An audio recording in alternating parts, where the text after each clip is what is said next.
Welcome to Thursday Thought Leaders with Harbinder Narula on BW Healthcare World. My guest today is someone who intended to become a lawyer but ended up becoming a doctor. Born near the district of Gulbarga, shifted with his family to Bangalore, but then his studies took him back to Gulbarga, where he did his MBBS and then went to Manipal to specialize in orthopaedics. But today, apart from practicing orthopedics, he's also the chairman of a hospital chain that he had founded. My guest today is Dr. Sharan Shivaraj Patil, the chairman of Sparsh group of hospitals. Welcome, Dr. Patil. Thank you. Thank you for having me. Dr. Patil, the first thing I came to know about you was that you were born in a family of lawyers. Your father was a Supreme Court judge, Yes. and like every child trying to follow the footsteps of their parents, you were also looking to become a lawyer. What happened? What shifted your mindset? What turned you to become a doctor? Very interesting because, like you said, father is the first hero of every child. Absolutely. And I grew up watching my dad, his public relations, and the way he conducted himself, and what he meant for the society was there for me to see. Mm-hmm. And I guess the instinct was to be impactful in the society, to be able to be part of that whole ecosystem where you're contributing largely. My father was not just a lawyer, but he was also advisor for institutions. He was a very popular speaker in different forums. He was pretty much invested in the community and the society we lived in. And that really fascinated me. Just as I grew up wanting to be a lawyer, there was a lot of dad's friends who were doctors in the same town, Gulbarga. And I could see their lives as well. So there was always a little inclination towards medicine in that sense. My grandfather was suffering with medical problems, and this doctor friends of dad would come and help them out. When the opportunity finally came to choose between law and medicine, I realized I was not mature enough to make that decision. I did have a very open conversation. I very clearly remember as a 12th standard student sitting with my father, and I remember which table and which chair we were sitting. I was having a conversation with him. Dad, what do you think will be a more purposeful career? What do you think will be something which I will enjoy being part of a community where I can make an impact and live a life which is very fulfilling? For some reason, Dad said the pros and cons of both, and I did see a tinge of tilt towards medical science as his option. So I think that tilted the balance really. But in many ways, apart from the subject itself, I'm still fascinated by the law. Apart from the subject itself, they both are in public. They both are very important for the society and the community. I like that very being in the thick of things, trying to make a difference, making an impact. Both have got the same measure, I guess. And the toss of the coin went towards medicine. I have no regrets, to be honest, except once in a way, I hear my brother and my father. My brother is a senior counsel in Supreme Court in Delhi. And when both of them are discussing law, I feel a little tinge of jealousy. Other than that, I'm pretty happy with where I am. But are there some aspects of what you have seen, observed of your father as a lawyer, as a legal expert, Yes. shape who you are today while you're practicing medicine? Certainly has. I think the biggest influence in one's life is obviously parents. Also the surroundings, the people you meet, the people you come across, everybody influences you in many ways. I've been very fortunate. My father has had great friends and connections. And I've always grown up watching very positive people, how they impact others' lives, and the conversations were always around positivity, around building this nation, how we can be better. Those kinds have always inspired me, and again, those influences are certainly there. As a legal expert, I have every dining table conversation was that. So people would discuss, and the logic, the ability to analyze a situation, all of them are exactly the same. Maybe it means differently, but one needs to have that thought process, the analytic thought process, Yes. a logical conclusion of what you want to do. Sometimes the choices are not obvious. Sometimes the choices are not black and white. Right. So one needs to take a call of judgment on that. And my profession tests me every day on that. So in many ways, there's a lot of similarities between the two. Yeah. And Dr. Patil, typically when I look at a journey of a surgeon or a specialist, Yes. so an orthopedic surgeon in your case, people usually start with setting up their clinic, Yes. then they expand their clinic with having operatory with 2 recovery rooms, etc., and they gradually scale to set up a nursing home. And but in your case, there seems to be a sudden shift where you kind of move towards scaling it beyond the usual growth, and you move towards setting up a multi-speciality center. Now, being an orthopedic surgeon at heart, Yes. is orthopedics still a focus largely at the hospital?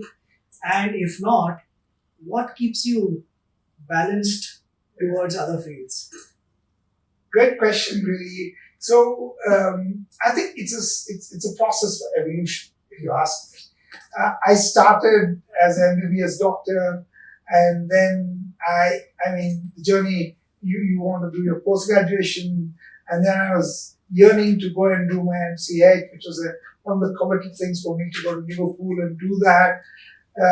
I did that, and then I came back. I thought I was specialized enough to be very useful, and I could do the kind of surgeries I could do, the kind of understanding I had about the subject.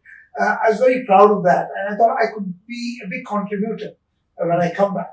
And there were lots of opportunities for me to stay back in England. I could have easily stayed back for a good life, played golf on the weekends. It never fascinated me. There I would toe the line, but here I'll come back and use everything I've learned. I won't give up anything to have gone there and come back. But my direction was always coming back and trying to see. I mean, I guess you can call it a personality weakness or a positive thing. Right from my younger days, I loved the center stage. I wanted to do things where I could be of impact. I worked very hard to be center stage, to be honest. So I thought I can give something back. And I developed a fantastic practice in a corporate hospital. That was my beginnings. Soon, those instincts were over. And here I was saying, I'm one person, I do this number of surgeries, and I'm one department in a big hospital. 1,200 square feet of space was not enough for my emotion and my expression. So it became, I felt claustrophobic in that atmosphere. So that's when I needed to make a larger impact. So we started, my entrepreneurship journey started as an orthopedic hospital. For the first time from day one, we subspecialized in orthopedics. We had orthoplasty, which is joint replacements, pediatric orthopedics, spine surgery, sports medicine. We had each vertical separately so that we could develop. And then I realized that one person doing 100 surgeries a day against doing 100 surgeries a month, as against doing 500 surgeries a month, you could create a larger impact. It was no more about me, it was more about us. If we as an organization can do better, we can do more impact. That's where the journey started. And we did that consistently for about 6, 7 years as an orthopedic. We won a lot of accolades. We were always one of the top 10 orthopedic hospitals in the country in no time. We did some really cutting edge surgeries. We got global fame for what we did, even within the first 2 years of starting the organization. Um, I should say that the praise and the society, how they looked at us, and the number of awards we got, and all of that totally encouraged me. And there's not been any stopping after that. I'm intoxicated now. So I want to do and more and more and more. And that's when we thought, okay, orthopedics is great impact. Why can't we do even more? Let's spread our wings. Let's do more specialties. So we went into multi-speciality and we did one hospital. We found success, and our philosophy, my intent, where we are going, seems to resonate with the society, seems to get appreciation from the society. When all this started happening, encouraged more and more to open up and do the stuff which is a real contributor to the ecosystem of medical science and society in general. That's where we moved from being a consultant to becoming an entrepreneur, to changing from orthopedics to multi-speciality, now being largely focused on most impactful aspects of medicine. I guess it's a natural evolution. I think it's a metamorphosis Yes. of catalyzing Yes. to what Sparsh is today. But when you are looking at doing good, Yes. and you're also looking at a scale that Yes. excites you, and like you said, it was intoxicating Yes. for me to Yeah. enjoy that growth. Absolutely. But when you're setting up an institution, Yes. what I've observed is that the founder Yes. has always got a vision. Yes. I was just talking to them that, a person who is a founder, it's like it's their baby. Yes. They can immediately close their eyes and visualize what are they looking at the end of the day. But that consistency is maintained when they have a underlying statement of what will be the value systems Yes. that will develop Yes. and evolve Yes. so that it could become a legacy beyond the person. Absolutely. Right? Absolutely. What was the vision that you have, or what is it evolved to be today that becomes the underlying statement of what Sparsh stands for? Yes. To be honest, the definition has changed from time to time. Yes. Last 19 years of entrepreneurial journey has been great learning. Every day has been a learning. While I can dream wild, Mhm. while I do that, I also know what the reality is. Correct. I've got great people around me who hold me down to the reality. And how do we do this day after day, step after step?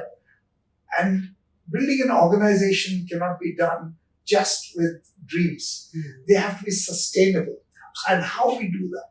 So I've had a very simple philosophy. And I get up every morning and say, I'll hold on to this philosophy. And if I hold on to this, everything else is a ramification of that. Mhm. My simple philosophy is my intent right? Correct. I have the right intentions. Where do these intentions come from? I really think, step back and think, whatever I feel instinctively seem to be good in terms of the intent. Where it comes from? It comes from my upbringing, my childhood, my surroundings, the friends I have made, the people I have admired, people I have watched. Negativity has always had an aversion to negativity all the time. So all this has contributed to a strong intent of doing good. And this is ingrained in me. I cannot think anything else but having the good intent.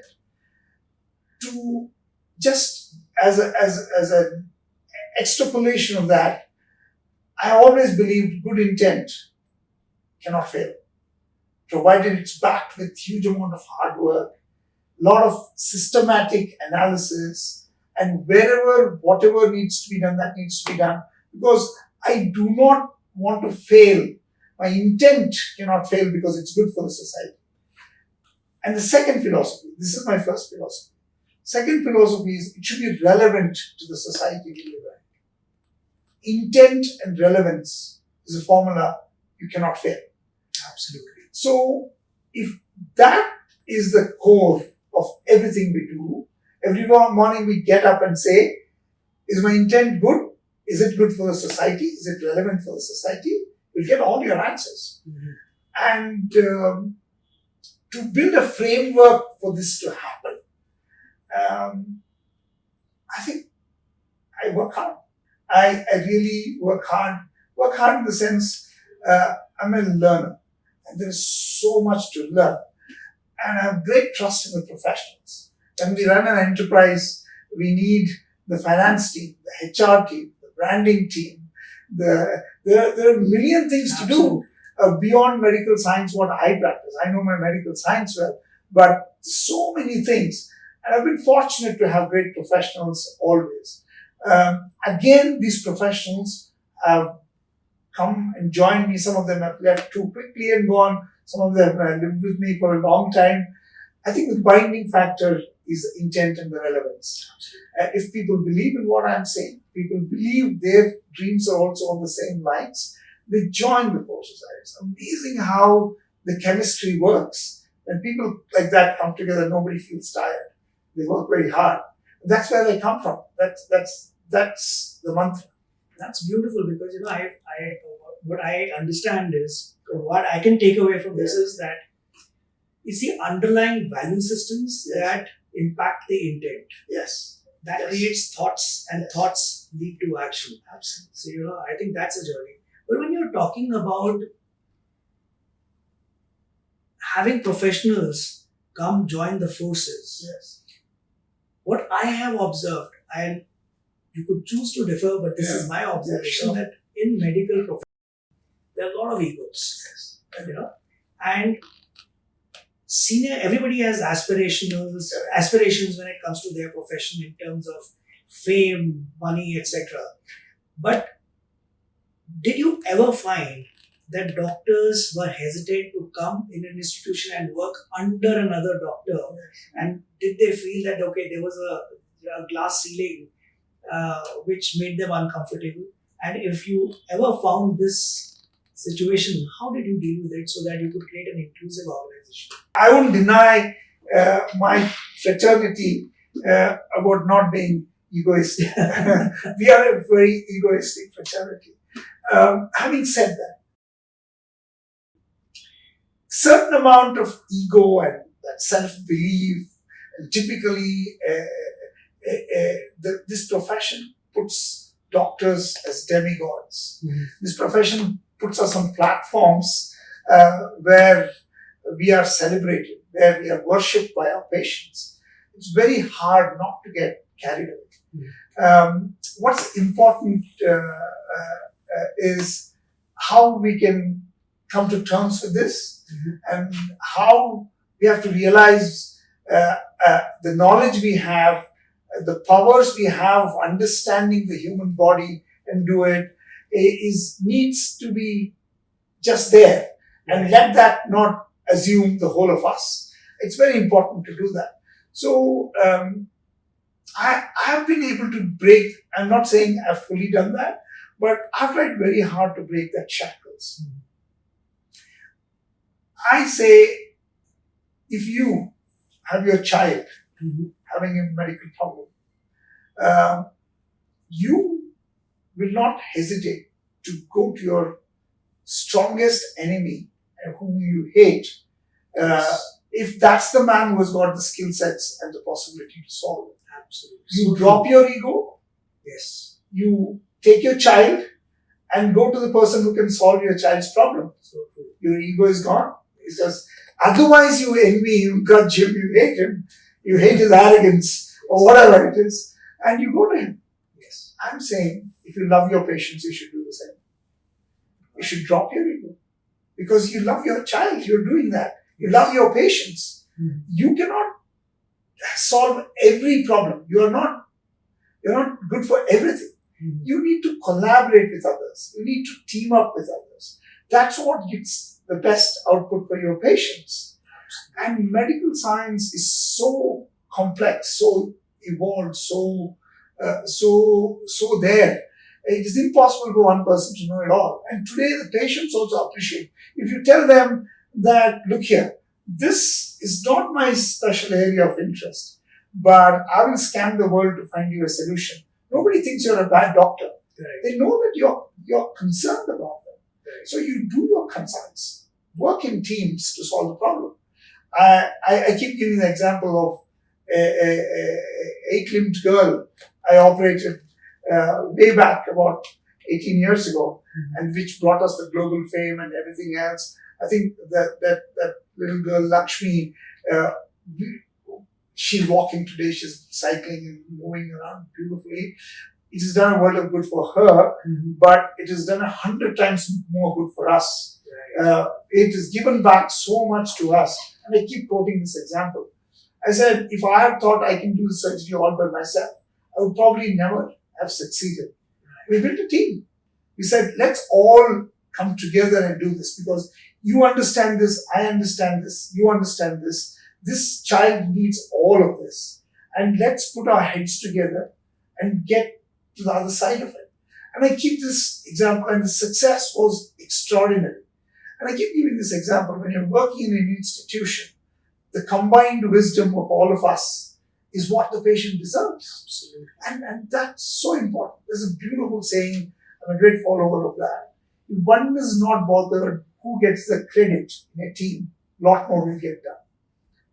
That is so true, because the example that you gave is a true form of patient centricity that we keep talking about. Absolutely. You know, Dr. Patil, innovation is at the core of every institute or every institution that I've seen succeed and grow today. In a hospital, this is again my observation, that the surgeon is more inclined towards innovation, technology advancement than a physician, right? And the entrepreneur in a hospital system especially is very concerned about bringing efficiencies and is always looking at how can I start using technology to bring efficiencies, because at the core of it, when you're looking at purchase, accounts, etc., that can lead to affordability, right? You are both, right? How do you ensure that with the work pressure that you have of managing the patients as well as running the group of hospitals today, you still remain passionate for innovation? One. And second is, how do you ensure that this passion for innovation is not restricted to you, gets trickled down to every person in an organization so it becomes a culture? That's a question which is very close to my heart. I was saying yesterday, the launch of our hospital, we are 19 years old, but we have the curiosity of a child. So we want to learn and know and all of that. To be very honest,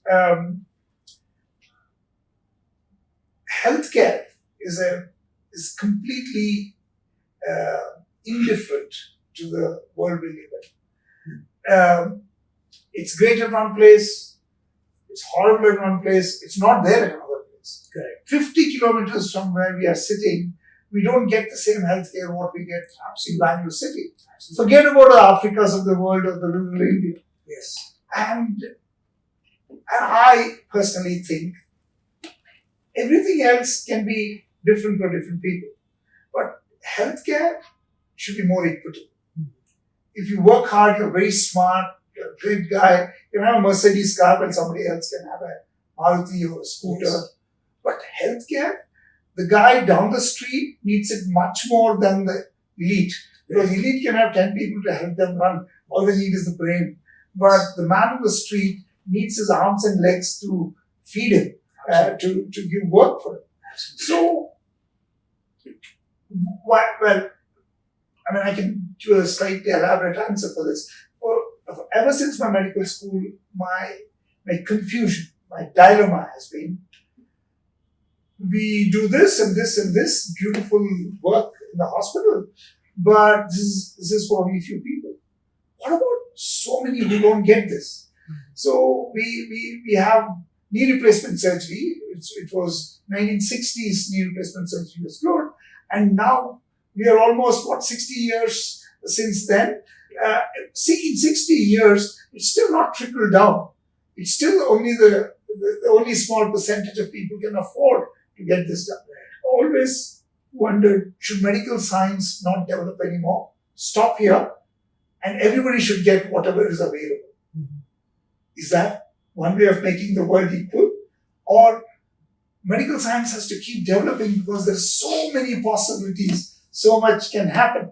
But as long as the newer thing is discovered, more expensive, it'll never be equitable. You'll always have the elite getting the best and the people on the street not getting the same as what they're getting. So it's available yet not accessible. Perfect. You put it very precisely. Available but not accessible. One statement I would like to say is, if something is possible in the medical science, but someone is not able to get it purely because he can't afford, feels like an insult to the society. Absolutely. Is it curable? Is it possible? This is all big philosophy, lovely language, words. But in reality, is it possible that we can do that? I didn't see that possibility ever since I've been a medical school student. But today, for the first time, I'm optimistic. And that is through technology. I feel medical science, the invasion of technology in medical science, can help to scale the quality of medical science every nook and corner of this world. I think the quality advice, quality medical advice is going to be available to everybody through AI, through technology, to be remotely accessible, through the minutest thing, it will be accessible to everybody. People will not suffer with not getting quality medical advice in the future, is my greatest hope. Now, okay, medical advice is good, but what if somebody needs procedure? What if somebody needs treatment?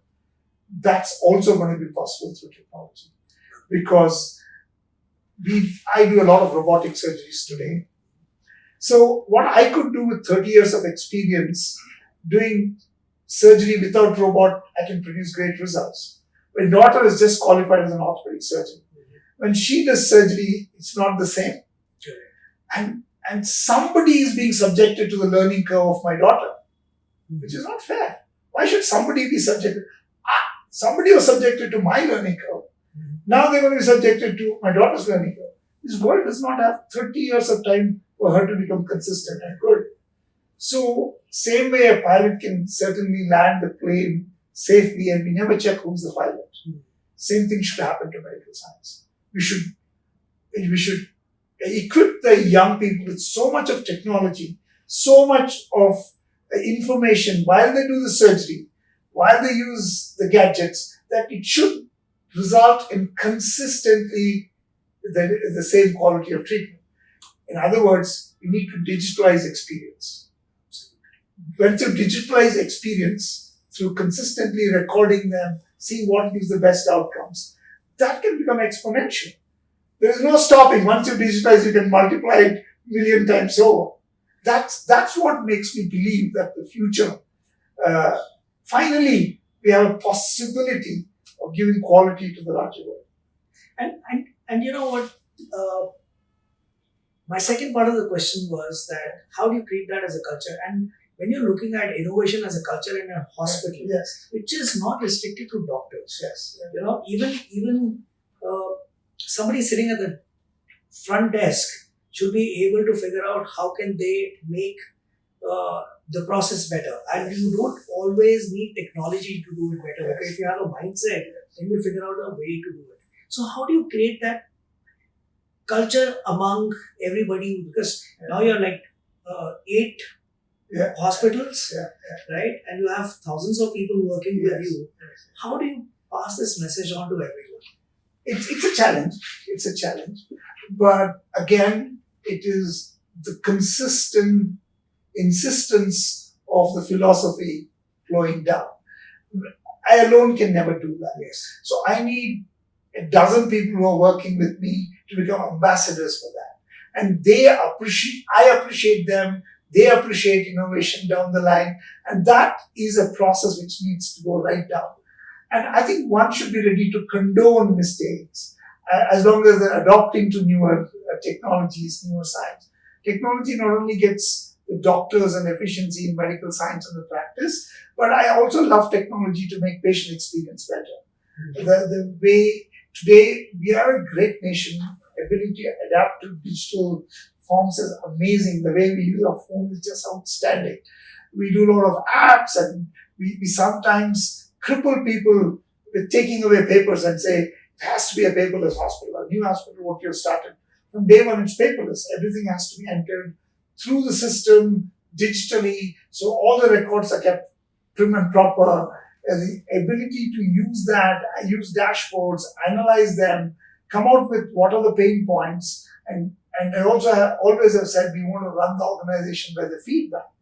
So the feedback, how we can get the correct feedback without any color attached to that. So it's all digital, and when we appreciate the transformation and we recognize the people who are adopting. I feel to get the first 100 people in our hospital, if we start a new unit, first 100 people are the most important.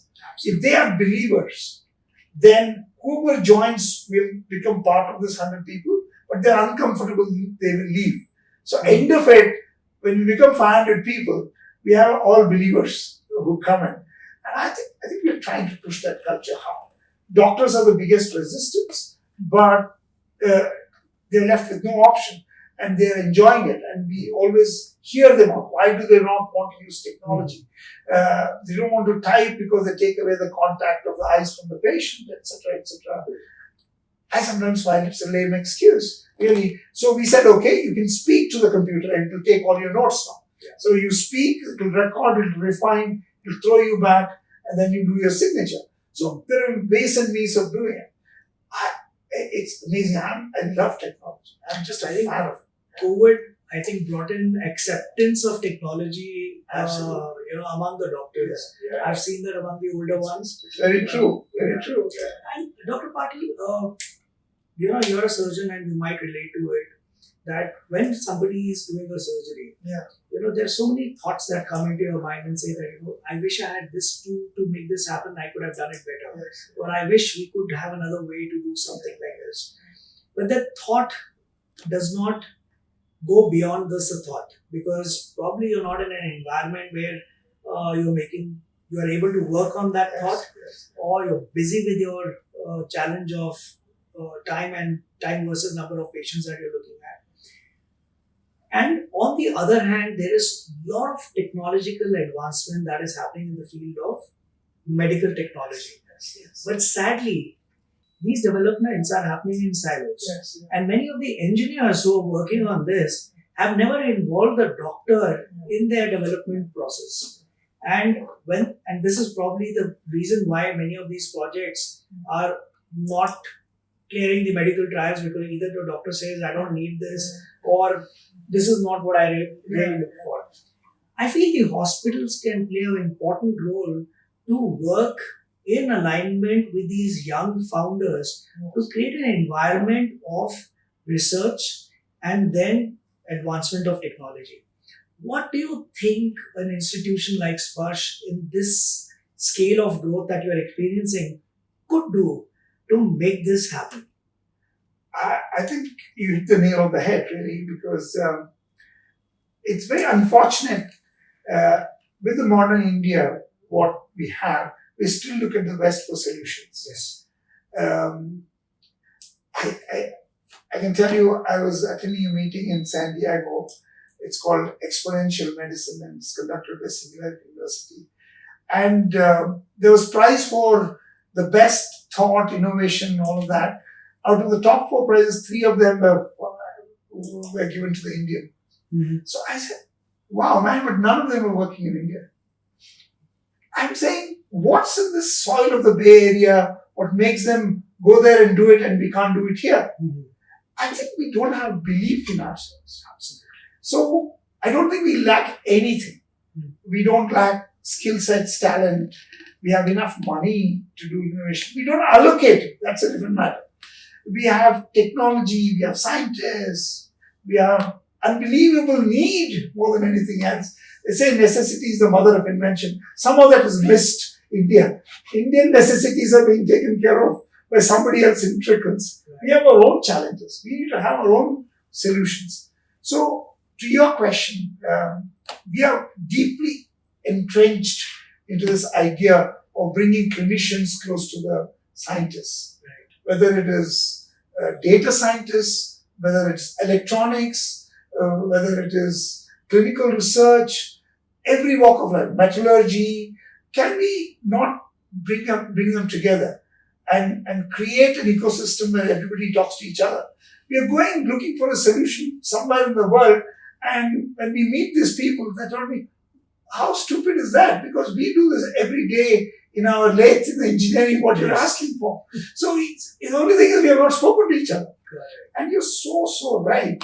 Just getting all these people together is a great service to the nation. And my job is that.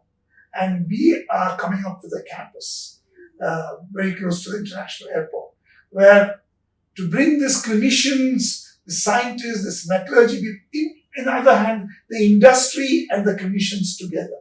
Wonderful things can happen. I can see within the first month of doing this, there will be at least half a dozen ideas which can roll out. There are pent up feelings, but they don't have a platform. And my job is to do that. I promise you, Sparsh will do this for the nation. And when it comes to this, I'm very nationalistic. So I take great pride in our country. And I love to hear great things happen from all quarters of the country. And even though I have founded Sparsh and we want Sparsh to have great scientists, this and that and everything else, but that's a smaller part of the thing.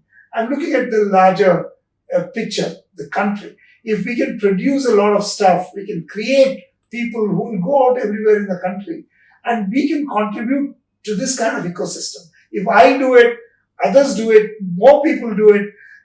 I want this whole thing to become a chain reaction to this idea. Once people see success, it should flow. We have more patents, we have more solutions to our problems. And the time has come, we contribute not only to our nation, but to the world. We've always taken from the world in terms of science to a large extent. Time has come to give back. I believe we have the wherewithal to do it. Absolutely, because if you just look at the basic problem that we've been talking of for many decades, of the disparity between the large population that we have versus the number of doctors that are able to serve them, the challenge of the social fabric that the country has in terms of ethnicity and diversity, and even if you look at the diversity in languages, I think the way we have served the population in India with our healthcare services and successfully bringing in technology, embracing it, and make a difference, I think it's time that the world can learn from how we have done it.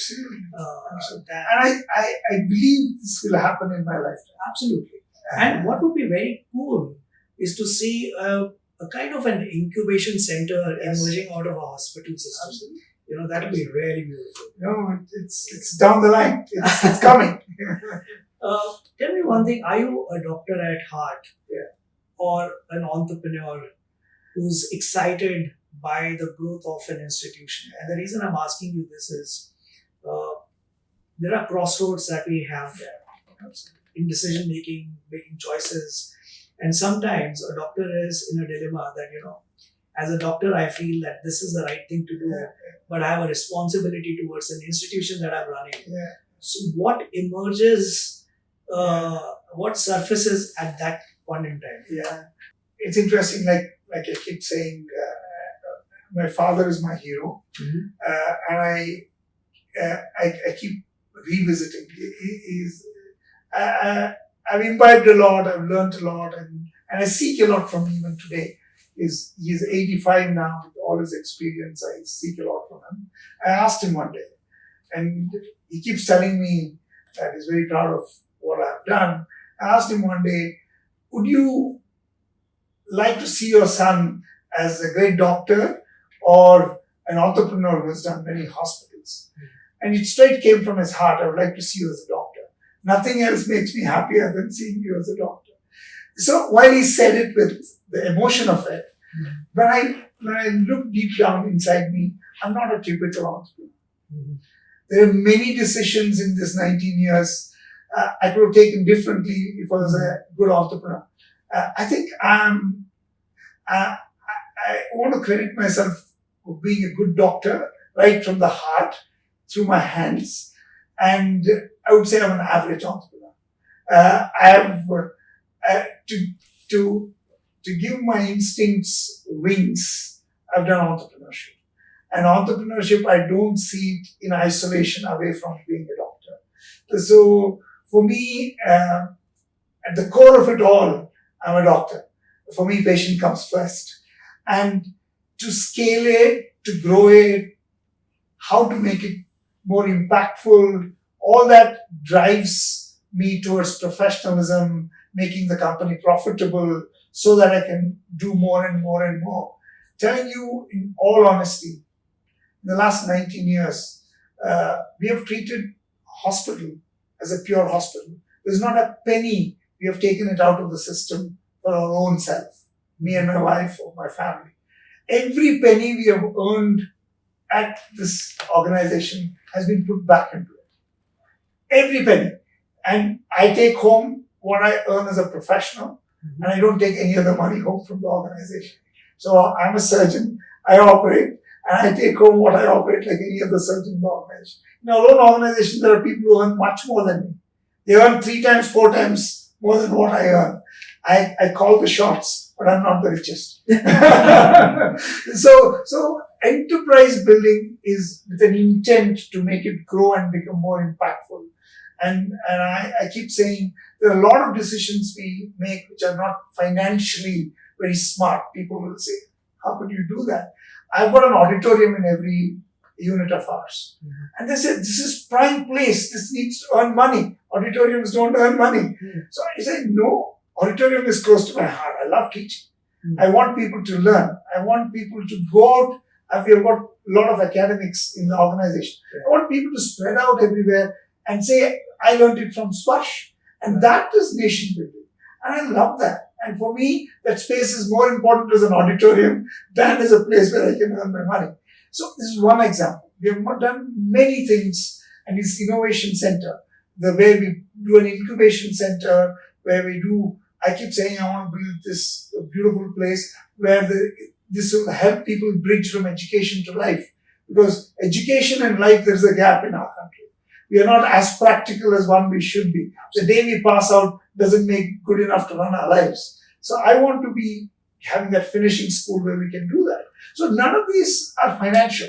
No, I don't want to be called corporate. No, none of the corporate hospitals do this because it's not fetching. But I deeply believe if we do this, this institution will last long, and this institutions will contribute hugely, and will also be profitable, will also scale.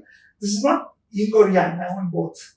So it is. I want to do this and that, and I also want to do charity. So I'm greedy. No, it's good to be greedy in this particular aspect. Dr. Patil, I mean, what I hear you say also brings me to my next question here, which is on the medical education. Yes. We know that we need more doctors. We know that we need to serve a larger population, so we need technologists in the healthcare space. The government has been talking about increasing the number of seats or having more nursing colleges, but somewhere down the line we feel that we're not equipped to offer the same quality of education while we're expanding that fast.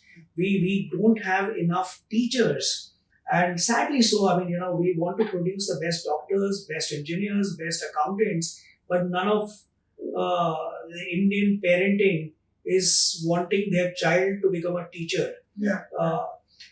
How do we balance quantity and quality in medical education especially, uh, how, and second is, how do we bring the focus from just education to skill based education in healthcare? Second part of the question also stems from your last answer when you're talking about the finishing school. You know, in my understanding, or in the 200 conversations that I've had with doctors, one thing that comes out very clearly is that communication, or effective communication, is at the key of healthcare delivery, which turns treatment to healing. You know, patient wants to be heard. The doctor wants his patient to understand correctly what is going to happen to them. Second thing is, we're using technology today. You're talking about robotic surgeries. Every surgeon today who's passing out or is becoming a surgeon will be expected to work using technology, but they have never touched technology while they were in college. Yeah. Yeah. How do we bridge this gap? How do we make this more advanced so that doctors, we are losing time. Yeah. You know, what they're learning in their first few years of practice is what they should have learned in school. Yeah. I think it's again a process of evolution. And today we are in a hurry to do this. And I'm completely with it. We should be in a hurry to do this. I have no doubt in my mind that we cannot slow down the process just because we're not able to produce quality. And I don't think they go hand in hand. We have to scale. We need no more people. There's no question about being in a hurry. We should be in a hurry. But how can you produce quality is your crux of the question. And again, my answer for that is technology. I think a good teacher, instead of teaching 10 students, he can teach 1,000 students. How we can do this? It is through technology. And it's so much as possible through technology. Classrooms are no more restricted. And you don't have to do the learning at this given time. There's no more push philosophy. There's pull philosophy. Keep everything available for them. And they should extract out of it. Somebody wants to learn at 7 o'clock in the evening. Somebody wants to learn at 4 o'clock in the morning. The choice is theirs. Because through technology, accessibility of knowledge and the communication, all that can become very liberal. We want to build medical schools with so many square feet, so much of land. We need to change that mindset. We need to say, let's change the way we learn, because it's no more knowledge is no more of value. Right. Wisdom is of value. So it's available. Everywhere it's available. So we need to become practical. We need to train people skill-wise. We can start it more early. I know it's difficult. I can't remember in 10th standard me being sure I want to be a doctor. Having said that, start a little early, the streams a little early, become more skill development, more job oriented. Traditionally, all of us do PUC, BCom. It's got no relevance today. If you do BA and then BA, BCom, BSc is history. Fortunately, it's changing. It needs to change even more rapidly. Right. Let's choose the streams where we want. Let's expose the children where they can go and sit in the doctor's offices, the lawyer's offices, architect's offices. Let them go and see if that is the life they want. And if they love something they see, let them adapt quickly. That kind of an exposure at a young generation will streamline more. And there is no excuse to not deliver quality. I think we are a hungry country, and we love to succeed. We love to come up. The lady who works at my house as a maid, she will sacrifice a meal to send the child to school. Right. The hunger to educate, get the children up is amazing. And the future of this country lies in tier 2 cities, tier 3 cities. Those are the people who are aspirational. And we need to give a platform for these people. Let them go. The greatest things will happen when people are hungry. Absolutely. And allow them to flourish, give them a platform, and they will change the game of the world, for sure. So I think scale is important, speed is important, and I think quality is important. There's again, this or that is not the way to do it. It's up to us to find the solution. We don't have another 100 years to become a developed country. Absolutely. We need to become a developed country soon. Now. So It's beautiful how you're talking about, replacing awareness or just mere awareness and replace it with exposure. yes, So that, it's not just that people are having enough information and which helps them take a decision, but information that can be contextualized to their life and the impact that they want to make, and turn that into wisdom with which they can choose their profession and start working towards their division. I think any child, how do they pick up what do they want to do? They've seen only their parents to start. Some couple of more friends' parents they've seen. What they do is they get inspired by one or the other. Why can't we systematize that? Not all parents are achievers or successful people or give enough exposure to the children. Maybe a driver's child does not have an exposure beyond his father. And today, a child, we want that child to become a great doctor, an engineer, a scientist, an entrepreneur, so many things. So we need to systematize this and give exposure to these children beyond their own ecosystem, because most of the time, good parenting, successful people's children become successful. Why is that? Because they're exposed. Can we give that exposure, that kind of a situation to more people? Am I willing to do it? I'm very willing to take any number of people. I'm happy to spend a whole day with these children, take them around, let them see what I do. And if that inspires them, great, let them take up the profession. You know, one thing, we've seen schools having field visits to factories. Yes. Do we have field visits to a hospital? We don't have as much as we should. There are some enterprising children, especially the people who want to go abroad, they're studying in international schools. They want a certification, they got exposed so that they could get seats in the best schools abroad. But can we systematize it? In fact, I was taking an initiative to do that at a village school. I said, I'll take all of them, and some of them by turn, their vacation, they spend 1 week with the architect office, 1 week in the hospital, 1 week in the lawyer's office. Let them rotate and see what they like. Every profession, everything is different. Yes. And ultimately, everything is hard work. Yes. But if you have a purpose, then you will work hard easily. Yes. I want to be like this doctor one day in my life. If that is the purpose, then you the do journey, everything to achieve that.